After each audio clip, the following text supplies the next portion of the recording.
আজকে বানাবো আমি ডাল পালং।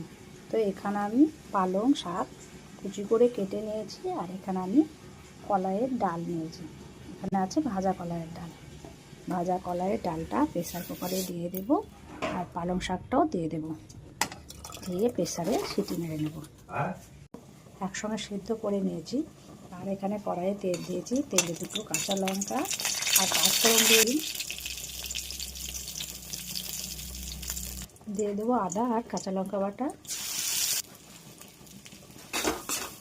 এবার আমি হলুদ দিয়ে একটা ডাল আর পালং, খুব অল্প সময়ের মধ্যে এই ডাল রান্না হয়। এবার দিয়ে দেবো লবণ।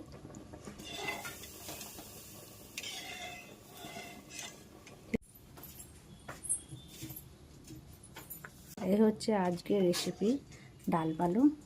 তো তোমরা কে কে ভালোবাসো এই ডাল পালং খেতে কমেন্ট করে জানিও, তার কেমন হয়েছে সেটাও জানিও।